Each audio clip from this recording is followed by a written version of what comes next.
It was the only reason I wanted to do the last season, to be able to do this. When we did the show together, I learned something that I carried with me. When we did the show together, I learned something that I carried with me, because when we sat around like that, kidding each other and didn't leave our chairs between shots. With 11 seasons airing from 1972 to 1983, Mesh Asterisk was not only a popular television series, but also became an essential part of American pop culture. Right this way, we have a lovely table for one with a view of the mosquito netting. Set during the Korean War, but broadcast in the aftermath of the Vietnam War, the show blended comedy and drama to tell stories of pain, survival, and humanity in the absurd context of war. Marion folks wanted a boy. Watch it. I'm not in the mood for fooling around tonight. On screen, Mesh Asterisk stood out for its relatable characters, witty dialogue, and situations that were both humorous and thought-provoking. Behind those laughs, though, was a series of intense conflicts, bold creative choices, and personal pressures that lasted through more than a decade of production. At the age of 89, Alan Alda, who played Hawkeye Pierce and later became the creative heart of the show, revealed little-known truths about the behind-the-scenes world of MASH. From clashes with directors and tensions with co-stars to the pressure of maintaining quality, this is an unfiltered look at a television series that once changed an entire generation. From the earliest seasons, a simmering tension existed backstage between two strong creative personalities. Alan Alda, the lead actor and eventual creative driver, and Jackie Cooper, a veteran director of the series. Their differences didn't stem from personal animosity, but from opposing artistic approaches. Cooper valued discipline, tight structure, and strict adherence to the script. Alda, on the other hand, pursued authenticity, valued spontaneity, and wanted actors to breathe with their characters. That contributed, in my opinion, to better scenes. We were more together within a show that ran for over a decade. This quickly became a point of friction. Alda, who not only portrayed Dr. Hawkeye Pierce, but also held increasing influence over the content, often suggested adjusting dialogue, changing scene rhythms, or inserting humor based on real-life moments. For him, it was essential that the characters felt alive, not confined by lines written in a distant writer's room. Cooper was the opposite. He embodied the old-school television director, efficient, disciplined, and unwilling to allow fleeting inspiration to alter production. In his view, an actor suggesting line changes signaled a lack of respect for the process. Tension arose when Alda's creative input was rejected or when Cooper required multiple takes just to maintain the pace or rhythm dictated by the original script. Some crew members recall days when the set felt heavy due to the strain between the two men. They also confirmed that Alda always remained professional and never let disagreements escalate into public arguments. For him, it wasn't about winning or losing, but a tug-of-war between two visions of television making. One aiming for polished production, the other striving for vivid artistry. In a later interview, Alda once said, "I had nothing against Jackie.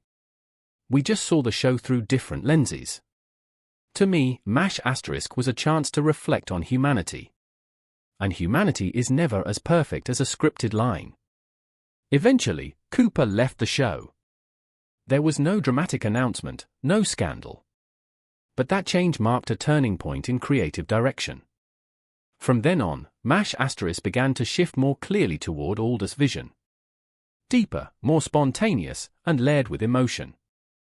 No longer just a wartime sitcom, the series gradually became a work that breathed with truth, something Alda had pursued since day one. The competitive dynamic between Alda and Mike Farrell. If the conflict between Alan Alda and director Jackie Cooper represented a clash of ideologies, then the relationship between Alda and Mike Farrell was a prime example of healthy competition where differences didn't cause division, but instead elevated the quality of the work. Mike Farrell joined MASH Asterisk in the 4th season, replacing Wayne Rogers as B.J. Hunniat, Hawkeye Pierce's new on-screen partner. For a show that had already established its cast and built a loyal viewership, integrating into the team wasn't easy. But after just a few episodes, audiences began to enjoy the chemistry between the two characters. Their on-screen rapport was real. Though achieving it involved many behind-the-scenes discussions on how to approach scenes, Alda, with his improvisational instincts and natural humor, often wanted to break moments with unexpected twists and insert improvised lines to keep the pacing lively. Frel approached his character from an emotional perspective. He wanted BJ to have psychological depth, to be a reliable figure in the irrational world of war.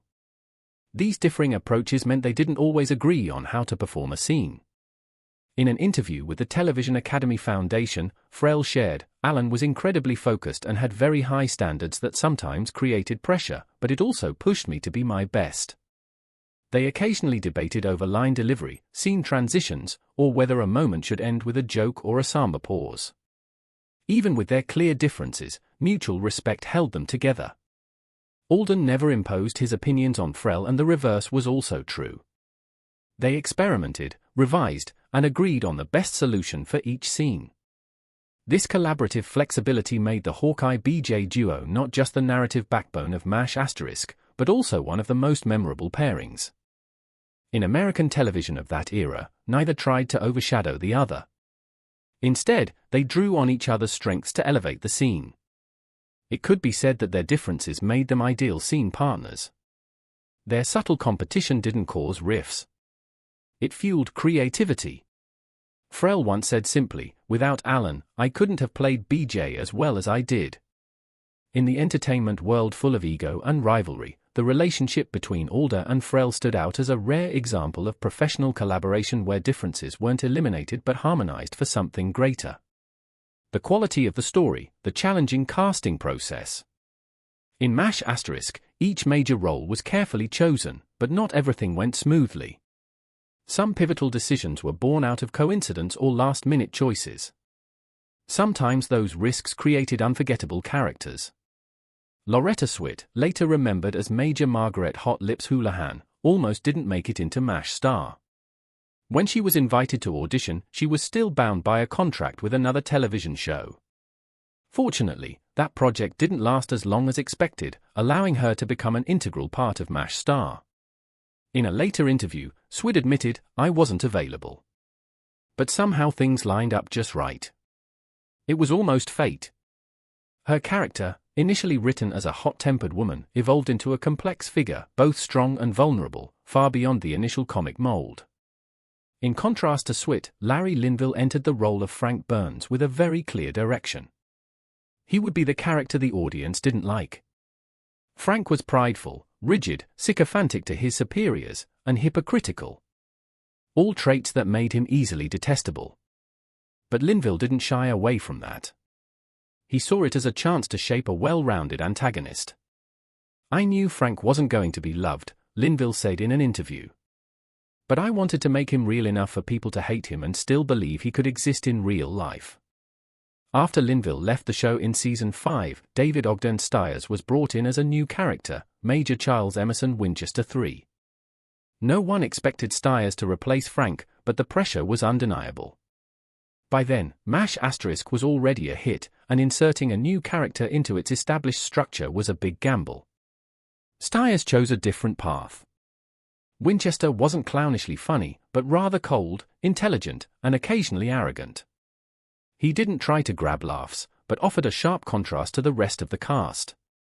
This choice allowed MASH* to retain its appeal while expanding the emotional range of its storytelling. Cases like Swit, Linville, and Stiers showed that MASH*'s casting wasn't just about finding the right fit. It was about finding people who could make the role feel real.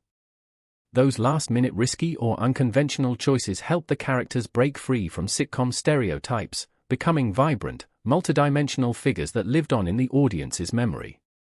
The creative rift within the team.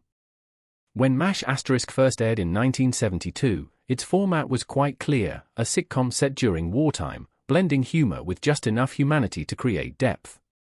Over the next few seasons, though, that direction began to shift, not due to pressure from the network, but from within the show's own creative team.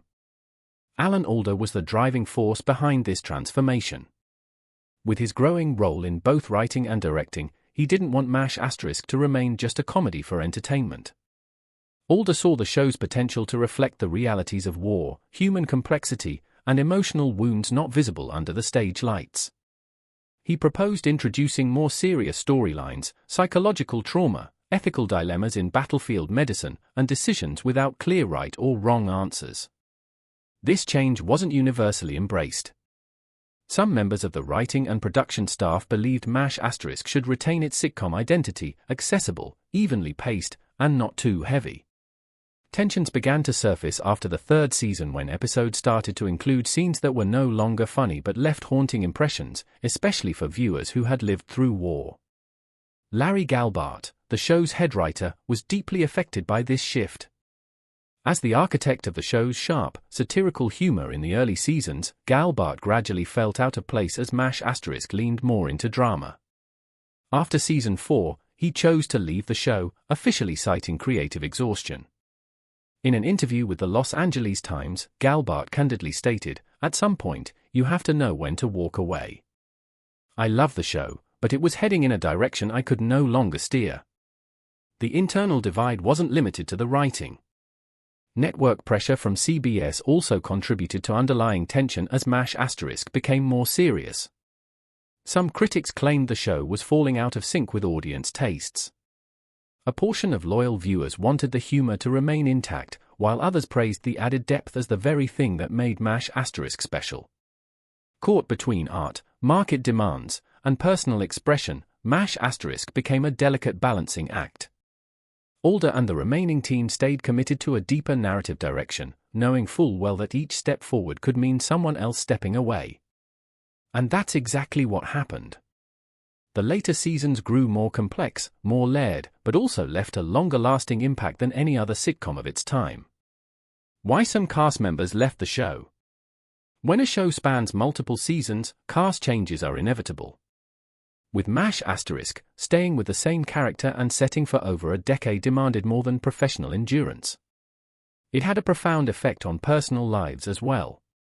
Among the most notable departures, Gary Berghoff's decision to leave in season 8 as Radar O'Reilly drew both sadness and understanding. Radar was one of MASH *''s most beloved characters, representing innocence, honesty, and kindness in a chaotic world. Behind that image, though, Gary Berghoff faced mounting pressure both professionally and personally. The intense filming schedule, constant performance demands, and long attachment to one persona left him exhausted. In an interview with the Television Academy Foundation, Berghoff shared, "I loved Radar, but I didn't have the strength to keep living as him." He chose to leave the show in 1979. There was no internal conflict, no scandal, just someone prioritizing their mental and physical well-being.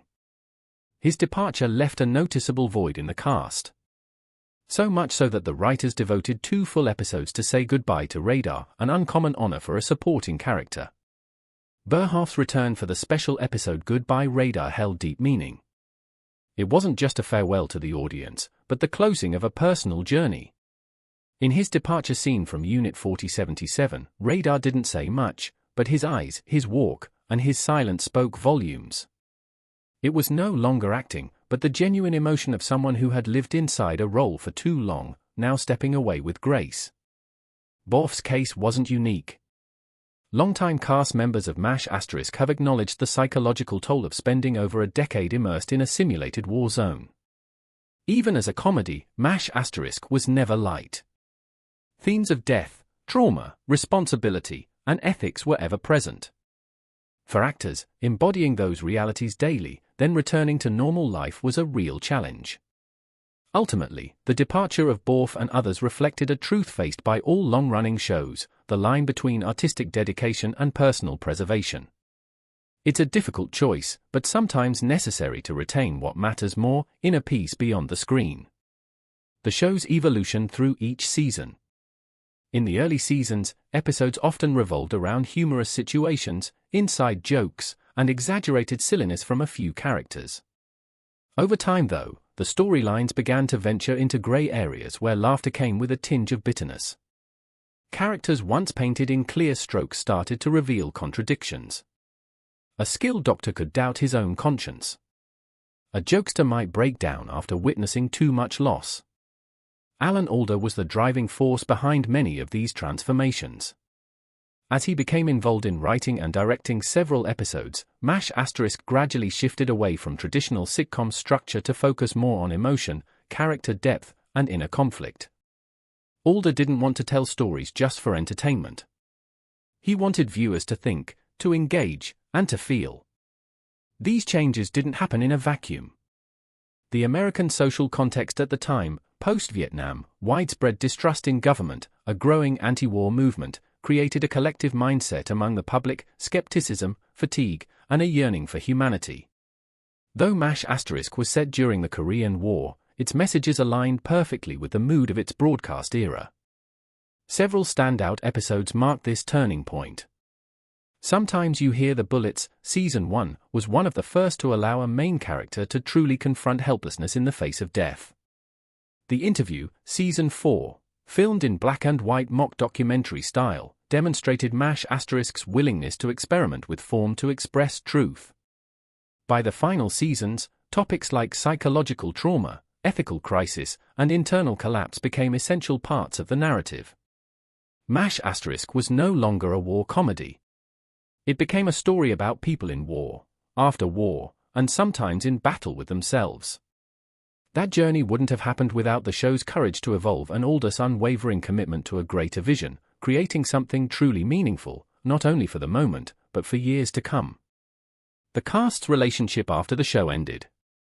When MASH** ended in 1983, it wasn't just a show concluding. It was the dissolution of a group that had been together for over a decade. Through 11 seasons, the cast didn't just work together.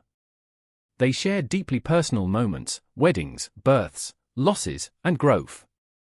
When the cameras stopped rolling, the question remained, who stayed in touch, and how strong were those bonds? Alan Alda, in many interviews afterward, always emphasized that the affection between him and his co-stars was genuine. He remained in contact with Mike Frell, Loretta Swit, and Jamie Foray, not because of work, but because they had experienced something irreplaceable together. Mike Frell also once shared that he saw Alda as a big brother, both on screen and off. Still, not everyone maintained regular contact.